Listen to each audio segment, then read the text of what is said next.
bagi kita semua. Hari ini saya akan melaporkan laporan bacaan saya mengenai persiapan khotbah dari bukunya De Jong. Membahas mengenai khotbah, tentu hal ini sering kita dengar, yang dimana kata khotbah merupakan sebagai salah satu cara untuk menyampaikan pemberitaan Injil, baik itu di gereja maupun dimanapun. Pada umumnya, pemberitaan Injil banyak dilakukan dengan berbagai cara. Misalnya, pemberitaan Injil dengan cara bercerita di ibadah sekolah minggu. Kemudian ada juga pemberitaan Injil yang dilakukan di pelajaran agama di sekolah.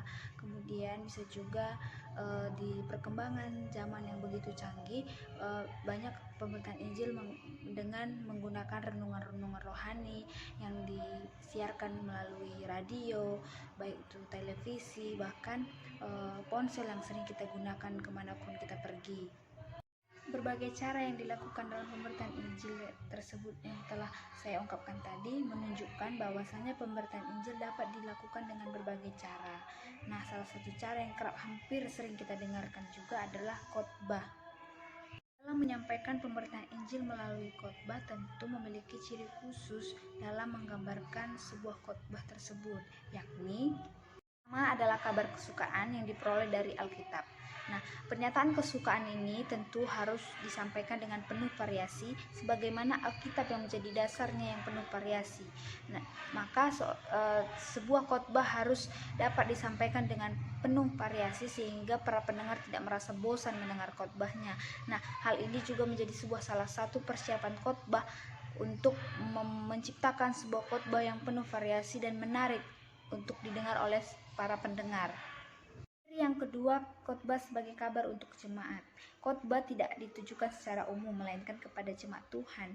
Maka sebuah khotbah harus disampaikan dengan suasana baru, dengan menyampaikan dengan menambahkan hal-hal baru yang membuat para jemaat merasa tertarik dari sebuah khotbah tersebut, sehingga khotbah tersebut pun tidak terasa membosankan melainkan mengalami pembaharuan melalui khotbah-khotbah yang didengarnya. Khotbah sebagai kata untuk kehidupan sehari-hari. Khotbah merupakan firman Allah untuk manusia. Maka ini sebagai kebutuhan dalam kehidupannya yang begitu penuh dengan warna suka dan duka. Maka hal ini dapat terlihat ketika manusia mengalami kesukaran dan kesulitan. Tentu mereka akan memerlukan sebuah pengajaran yang dapat diperoleh dari khotbah, sehingga khotbah ini menjadi sebuah kekuatan baru dalam menjalani kehidupannya yang begitu banyak warna-warni kehidupan. 4. Khotbah sebagai kata ajakan. Tentunya khotbah tidak hanya sekedar menambah pengetahuan, melainkan khotbah sebagai kata ajakan. Artinya khotbah harus mampu menggerakkan jemaat untuk melakukan dan menerima ajaran yang disampaikan melalui khotbah dan menerapkannya dalam kehidupannya melalui pengajaran-pengajaran yang disampaikan melalui khotbah, sehingga khotbah tersebut menjadi hidup dalam kehidupan jemaat. Berkhotbah merupakan suatu hal yang penting, di mana ini untuk menyampaikan firman Allah kepada jemaat. Maka yang menjadi subjek dalam menyampaikan khotbah ini adalah seorang pengkhotbah. Maka ada sifat khusus seorang pengkhotbah dalam menyampaikan khotbahnya adalah yang pertama, pengkhotbah biasanya dipanggil oleh majelis gereja dalam menyampaikan pemberitaan Injil. Namun lain daripada itu, pengkhotbah juga harus menyadari bahwa dirinya juga adalah panggilan dari Allah untuk menyampaikan pemberitaan Injil kepada jemaat.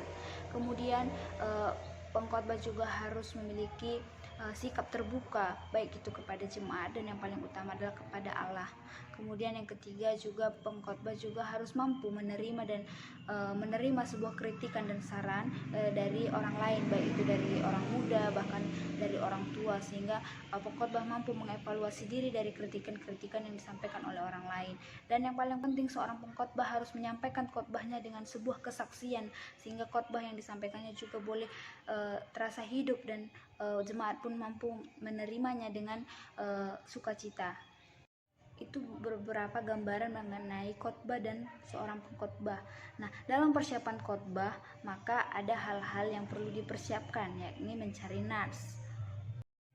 Nah, dalam persiapan khotbah ada beberapa langkah yang perlu dipersiapkan, yakni yang pertama adalah mencari nats. Nah, dalam mencari nas ini tentunya seorang pengkhotbah harus mencarinya di dalam Alkitab. Nah, tentunya hal ini perlunya seorang pengkhotbah dalam membaca Alkitab dan merenungkan ayat Alkitab yang akan dipakainya di dalam khotbah, sehingga hal ini juga akan menimbulkan sebuah pengetahuan dan pengalaman dari renungan-renungan Alkitab yang diterima oleh seorang pengkhotbah.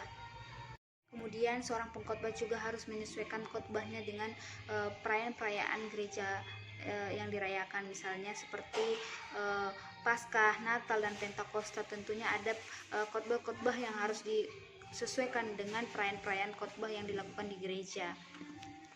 Dan khotbah juga harus disesuaikan dengan kebutuhan jemaat, yang dimana seorang pengkhotbah juga dalam mempersiapkan khotbahnya perlunya menyesuaikan khotbahnya dengan kebutuhan jemaat. Dan juga yang paling penting adalah seorang pengkhotbah harus memahami ayat yang dikhotbahkannya. Tentunya ini harus dapat dihubungkannya terlebih dahulu dengan pengalaman pribadinya, sehingga ini juga boleh khotbah yang telah dipersiapkan itu boleh dimengerti lebih dahulu oleh seorang pengkhotbah, sehingga ini juga boleh disampaikannya kepada jemaat dengan cara yang sederhana sehingga jemaat mudah mengerti. Nah, dalam menemukan nats tersebut tentunya banyak persiapan-persiapan yang harus dipenuhi dari ayat yang akan dipakai dalam sebuah khotbah. Tentunya seperti ayat yang akan dipakai dalam khotbah itu harus memiliki kebulatan yang utuh. Artinya ayat yang dipakai dalam khotbah itu tidak berakhir dengan kata tanda koma ataupun titik dua ataupun kata sebab. Artinya sebuah ayat yang dipakai dalam sebuah khotbah itu harus memiliki makna yang jelas dan juga utuh, yakni maknanya itu terlihat, tidak hanya tidak terpotong-potong seperti itu. Jadi ayat itu juga boleh memiliki makna yang jelas sehingga jemaat ketika membaca juga boleh lebih mudah untuk mengerti akan apa yang akan disampaikan oleh seorang pengkhotbah. Dalam hal ini juga ayat yang dipakai itu tentu seorang pengkhotbah harus mampu menghubungkan ayat tersebut dengan kehidupan jemaat, sehingga ayat tersebut juga boleh dipraktekkan dalam kehidupannya. Seorang pengkhotbah dalam mempersiapkan khotbahnya tentu ini menjadi salah satu hal penting dalam persiapan khotbah, yang dimana seorang pengkhotbah harus mampu memahami sejarah yang melatar belakangi ayat yang akan dipakai dalam khotbah. Artinya seorang pengkhotbah harus memahami apa yang menjadi latar belakang ayat tersebut, sehingga hal ini juga boleh dihubungkan dengan kehidupan jemaat. Dan tentunya ini memerlukan bantuan dari kitab-kitab seperti Kamus Alkitab, konkordansi Alkitab, peta Alkitab. Tentu hal-hal ini akan membantu pengkhotbah dalam menafsirkan sebuah ayat yang akan dipakai dalam sebuah khotbah. Tentunya ini akan menjadi sebuah pedoman seorang pengkhotbah untuk memahami makna kata demi kata dari ayat yang akan dikhotbahkan kepada jemaat. Penjelasan yang telah saya sampaikan dapat disimpulkan ada beberapa langkah-langkah dalam persiapan khotbah. Yang pertama adalah bagaimana seorang pengkhotbah mampu membaca dan merenungkan Alkitab. Kemudian yang kedua, bagaimana seorang pengkhotbah menyesuaikan khotbahnya dengan perayaan-perayaan gereja. Kemudian bagaimana seorang pengkhotbah bisa menghubungkan khotbahnya dari pengalaman pribadinya dan juga sesuai dengan kebutuhan jemaat yang mendengarkan khotbahnya. Kemudian ayat yang dipakai di dalam khotbah tentu ini harus memiliki keutuhan yang jelas, sehingga ini juga harus dapat dihubungkan dengan kehidupan jemaat dan juga jemaat mampu menerima dan mempraktekkan pengajaran yang diberikan melalui khotbah seorang pengkhotbah tersebut. Kemudian seorang pengkhotbah juga sangat penting memahami makna sejarah dari ayat yang akan ditafsirkan, sehingga ini akan memberikan kemudahan seorang pengkhotbah dalam menafsirkan kata demi kata dari ayat yang ditafsirkannya untuk disampaikannya di khotbah yang akan diberikannya. Jadi inilah penjelasan laporan saya. Semoga ini juga boleh menambah pengetahuan kita dalam berkhotbah. Terima kasih, Tuhan Yesus memberkati. Shalom.